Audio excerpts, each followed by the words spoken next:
Vladimir Putini ka lëshuar një alarm, një sos tjetër dhe ka thënë nëse i prekni paratë e mia do ju pi e zeza. E para dhe e dyta ka thënë se a ka fuqi Putini në fakt të bëj kësoj kërcënimesh. E para, e dyta ka thënë se nëse do t'i bëni Rusisë respektet që meriton, nuk do të ketë më operacione të reja ushtarake në Europë dhe në asnjë vend tjetër do të ketë paqe. Çfarë po ndodh më konkretisht? Kemi një intensifikim edhe retorik e cila për momentin po është e vetë përmbajtshme, por mendoj që nga dita në ditë po intensifikohet, pra po eskalon. Nga njëra anë kemi një paraqitje të forcës së Federatës Ruse nëpërmjet Putinit, nëpërmjet ministrit brendshëm, të mbrojtjes, nëpërmjet intensifikimit të sulmeve, jo vetëm sa i përket volumit edhe intensitetit, por edhe llojshmërisë, duke godit objektiva, pra me sa duket objektivat e radhës janë Odesa dhe Dnepropetrovski, pra në thellësi të pjesës qendrore të Ukrainës. Nga ana tjetër, kemi një alarm edhe nga shefi i shtabit përgjithshëm i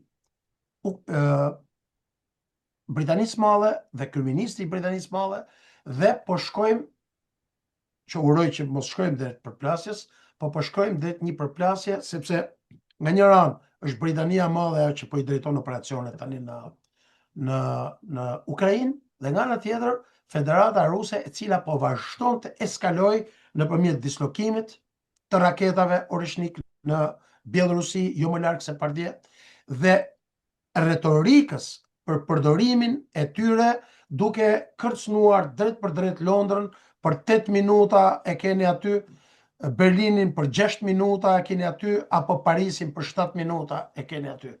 Pra nuk jemi më në retorikën vetëm të fjalëve, por edhe duke përcaktuar armë, sisteme, duke ndruar lokacione, duke i përgatitur nga dishmëri dhe duke ju treguar edhe kohën që nuk do të keni kohë të fshiheni dhe jo vetëm. Nga njëra anë. Nga ana tjetër, kemi vendosjen në gatishmëri të dy ndeceve tjera Borej, të cilat kanë në bordin e tyre hiq më pak se 160 koka bërthamore. Domethënë 16 raketa Bulava me nga 10 koka. Që imagjinoj vetëm një ndece e tillë që vepron 500-600 metra në thellësinë e ujit, është ju shtuan edhe 2 asetet e tjera, që do të thotë që perëndimi me të vërtet do të duhet t'i përshpejtoj ndjeshëm reformat e saj. Unë mendoj që e vetmja mënyrë për ta penguar Putinin është ndërhyrja e Shtetet Bashkuara të Amerikës. Dhe në këtë këndvështrim, vizioni i presidentit Trump është shumë i qartë, shumë pozitiv, dhe besoj që vetmja rrugë është të krijohen kushtet për një armpushim, jo krejtësisht në termat e Putinit, por që edhe ai do ta marrë atë që do dhe të filloj të lirohet kjo punë, siç e thatë edhe ju. Amerikanët po thonë, kolonel, se Putinit sa më shumë t'i japim, aq më shumë kërkon. Mendoni që po bllofon Putini apo po bën një lojë maksimaliste për të ngritur stekën, pasi ai beson se ky është momenti në cilin mund të marrë gjithçka e kërkon, sepse pastaj nuk i dihet se kur mund të ndryshojë historia. Si e shikoni këtë? Që t'jemi sinqert me ju, unë mendoj që tani në këtë moment ai nuk ka për të toleruar, për arsye sepse ai e ka parë që nga viti 91 deri në vitin 99 kur ishte Jelcini, të gjitha premtimet e perëndimit nuk u mbajtën. Dhe ai pra po të analizoj atë çfarë thot justifikimet e Putinit dhe të Kremlinit zyrtar, dhe që nga viti 2000, në momentin kur mori drejtimin e Federatës Ruse dhe deri më sot, pavarësisht përpjekjeve sipas Putinit për të gjetur një gjuhë të përbashkët, për të gjetur një zgjidhje edhe për sigurinë e Federatës Ruse, interesin e saj kombëtar, duke ndaluar zgjerimin e NATO-s në lindje, ai e deklaroi që në samitin e Bukureshtit në 2008 që kjo është vija kuqe, dhe ai në fakt e e provoj që e kishte seriozisht, e paralajmëroi në 2007 konferencën e Munich, e bëri në 2008 me Gjergjin, pra reagoi ndaj provokimeve të Shakashvilit dhe pastaj në 2014 në momentin e revolucionit Mejdan dhe largimit të presidentit Janukovic, bëri të mundur që të merrte krimen dhe pastaj ishte pafësia ose mungesa e veprimit të presidentit Obama që bëri të mundur edhe pra trimëroi Putinin duke kaluar në operacionet e 22-shit, pushtimin e Ukrainës. Belgjika sot ka treguar një lloj tërheqje dhe një lloj abstenimi lidhur me fondet e bllokuara të Rusisë. Mendon kolonel se Europa do të shkojë një hap më tutje dhe do të përplaset drejt për drejt me Moskën për çështjen e fondeve të bllokuara të Moskës në bankat europiane, apo do të ketë një lloj frenimi pas këtij vendimi të Brukselit për të bërë një hap pas? Unë mendoj që kryeministri i Belgjikës së bashku me kryeministrin Fico, Robert Fico dhe Viktor Orban kanë qenë 3 aktorët kryesorë të cilët e kanë penguar dhe nuk kanë pranuar. Për shkak se kjo bën ndesh me disa ligje ndërkombëtare që thotë krijon një precedent ku i bët një dëm i jashtëzakonshëm financave botërore. Për shkak se një pjesë e madhe e shteteve të fuqishme ose shteteve me ekonomi të zhvilluar i kanë asetet e tyre financiare të investuara ose të ruajtura në bankat ndërkombëtare.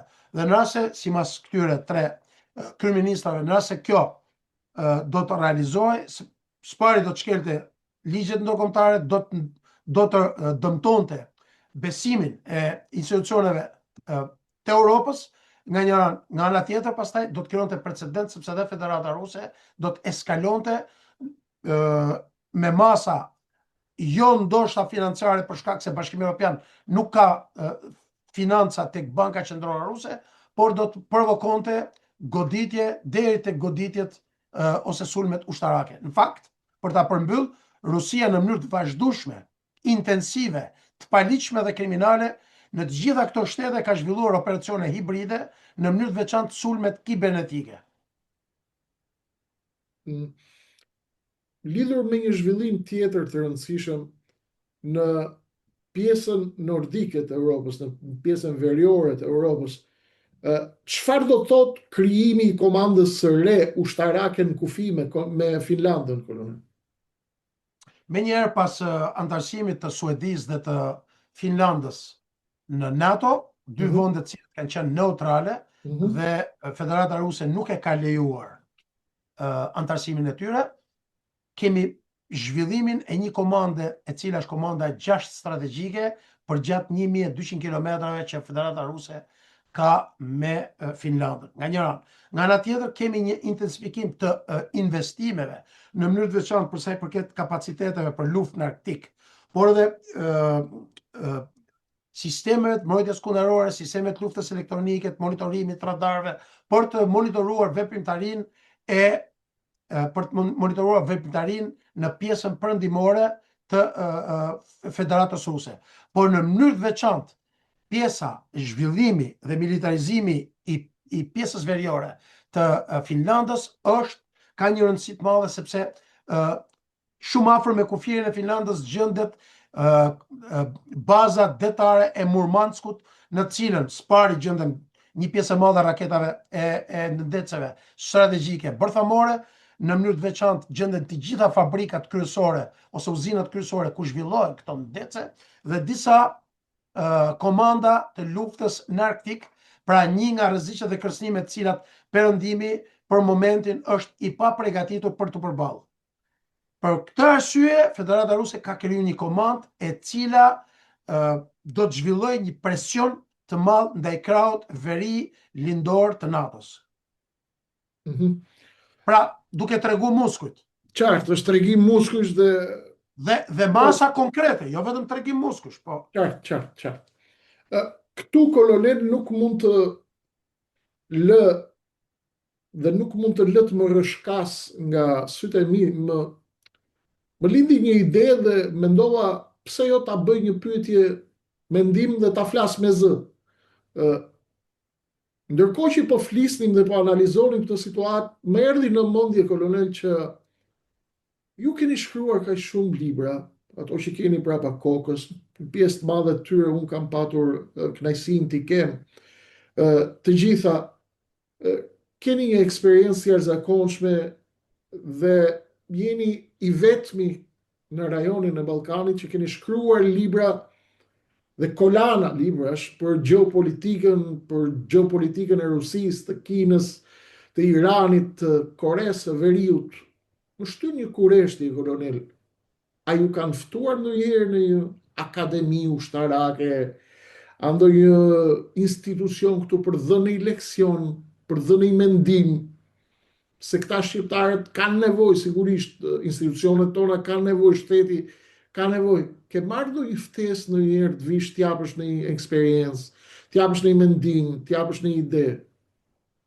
Jo, fatkeqësisht e them me keqardhje këtë që po është një pyetje shumë interesante dhe të falenderoj. Në fakt në akademitë ushtarake, Akademinë e Mbrojtjes, Akademinë Ushtarake të Shqipërisë, nuk kam pas asnjë ftesë, ndërkohë që të paktën numri i leksioneve me këto aktor i përgatitur nga unë, dhe sigurisht i dhënë në gjithë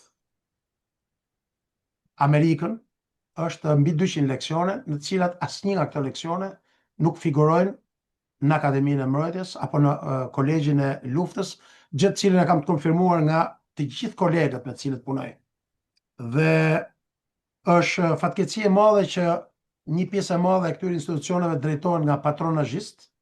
Ja për shembull, po t'jap një shembull, jo më larg se para një 2 javëve, kishin ftuar në një leksion, ka qenë një shef shtabi i përgjithshëm, një individ që quhet Jeronim Baze për dhënë një leksion. Unë e mbaj mend Jeronimin gjatë gjithë karrierës tij ushtarake, një pjanec ordiner që edhe kur ishte shef i shtabit përgjithshëm u keq përdor nga Mimi Kodheli, edhe më keq se letrat higjienike. Dhe u përdor për luftë politike duke larguar, dhe për gjithë ata teleshikues, unë nuk jam larguar nga forcat armatosura, unë jam heq në mënyrë të paligjshme, kriminale, nga Mimi Kodheli, një hajdute ordinere, edhe nëpërmjet këtij shefit shtabit, i cili është ftuar për leksion, një njerëz që s'ka bërë një jetën e tij, s'ka drejtuar. Ka shkruar ky për çfarë leksioni është ftuar? Absolutisht, ka bërë një leksion anglisht, por që e kam fjalën i hequr nga puna nga një pjanec, nga një shef shtabi, pjanec ordiner që të gjithë ushtrinë e mbajnë mend si një stacion gazi. Edhe kur takonte të huj, që më thoshin mua amerikanët, kur takuma të shefin e shtabit, ishte si stacion gazi, pra po pëlqiste nga konjaku. Pra njerëz të cilët nuk kanë asnjë ekspertizë akademike, nuk kanë bërë asnjë artikull, asnjëherë s'kan dalë në televizor, ftohen njerëz të cilët nuk kanë asnjë lloj ekspertize. Dhe është fatkeqësi që nuk janë ftuar asnjëherë. Dhe kam një mesazh për Piero Vëngun, shumë i çor, të cilit edhe kam pas integritetin dhe dinjitetin për ta përgëzuar për reformat. Ju keni qenë disa herë largo këto patronazhista dhe hapi rrugën dijes, hapi rrugën librit, dijes dhe integritetit në akademitë ushtarake. Sigurisht që në këto institucione ka profesora dhe djem shumë të mirë, kolegë të mirë, të cilët janë taft, por në këtë drejtim kreshnik nuk ekziston, nuk ka pas ekspertizë, nuk ka marrë asnjë ftesë. E tmerrshme është, por kjo më ndal diku tjetër, kolonel, që tu themi shqiptarëve që dhimbja këtu nuk ka lidhje me Dritan Demirën apo me Kreshnik Osmanin, por është pak më ngatëruar dhe më komplikuar kjo punë se çfarë po ndodh në Shqipëri. Lepur i fshihet diku tjetër, sigurisht, ndoshta e prekim pjesërisht edhe në këtë bisedë. Kolonel, njerëz drejtues të lartë të institucioneve të kësaj qeverie, mua më njohin, kanë respekt në heshtje, në distancë, dhe kur më takojnë, më tregojnë se çfarë lloji masakre është duke ndodhur në institucionet, në ministrit, në të gjitha instancat më të larta dhe çdo ditë kur i takoj në ballon takime diplomatike, në takime të palëve treta, më thonë në zë Kreshnik është nami. Ministrit, digasteret janë të mbushura me debil. Ju betohen, kolonel, unë nuk po egzagjeroj as 1 miligram. Shefe gardorobesh, specialiste robash, duke u fut në sektor geostrategjik të Shqipërisë. Sektor të mbushur drejtori, ministri të mbushur me debil, me idiot, që nuk din me shkryt emrin e vetë. E skandale pa fund, me lloj patronazhisti që marrin nga 7-8 rroga. Këtu shqiptarëve nuk i bën përshtypje kjo fare, kolonel, sepse edhe ata mira që na shikojnë janë të bindur, kolonel, që ky është një vend i qelbur. E dim dhe janë të bindur që ky është një vend i poshtër, i fliqur, i mbaruar, i dorëzuar. Pyetja ime për ju keni edhe shikimin e një ushtaraku, ju shihni edhe ke kolonat e kombit. Kush është mbrapa këtij kombi, kolonel? Kush e drejton këtë vend? Sa shërbime sekrete? Kush është tek themelet që po e gryn këtë republikë, që po na shëmb përballë botës, përballë faktorit ndërkombëtar, në diplomaci, në politikë, në ekonomi, në kryeministri? Si mundet të pushtohet institucionet e Republikës me debil dhe me idiot? Çfarë ndodha? Sheh diçka këtu, kolonel, të tmerrshme, apo unë e kam frikën të tepruar? Absolutisht, bile madje mund të them që keni qenë shumë modest. Ajo që ndodh në institucionet e shtetit shqiptar, të paktën këto vitet e fundit, është punësimi i afërsisht 180.000 punonjësve, një pjesë e madhe të cilës banditët e rilindjes dhe shokët e ngushtë të Karavidhes ose të Palloshit kanë punësuar vetëm dashnorët e tyre dhe nuk po ju kërkojnë ndjes fare. Një pjesë e madhe kolonel, të lutem, po na bie Republika, nuk do merremi me ata që i vjen fjala dashnore apo fjala kurva apo fjala putan. Imagjinoje po bie, kolonel. Shteti shqiptar Kreshnik. Jemi në mes të një bordelloje të madhe. Kujt do t'i kërkojnë ndjes? Shteti shqiptar drejtohet nga njerëz hajdut, të pamoralshëm, me dashnorët, po, që kanë punësu gjithë dashnorët dhe dashnorët e tyre, sepse këto kanë edhe epshe du nga 10, nga 15, të nuk poken me 1 me 2, dhe Hashkar Kaleca gjithë ditën edhe pish verë $30.000, pa tjetër që shkon testosteroni lëviz fort. Në shërbim të vendeve jo miqësore në jug dhe në veri, shkërtor, imagjinoje Belinda Balluku, një njeri më poshtë se normal, sot drejton shtetin. Dhe në bankat e saj janë zbulu pasuri në emër të saj $20 milion. Çdo gjë, gjithë shtetin e drejton hajdutëria e gruas kryeministit me minimalisht €700.000. Dëme, Belinda Balluku, krye hajdutja, 700 milion. Vetëm maja e icebergut e hajdutve, që nga Mimi Koveli, Olta Gjacka, e gjithë ministrat e tjerë, që i kanë gjithë pasurit njuk. Histori shërbimesh, pra. 300 apartamente ka vetëm Belinda Balluku. 2 skafe,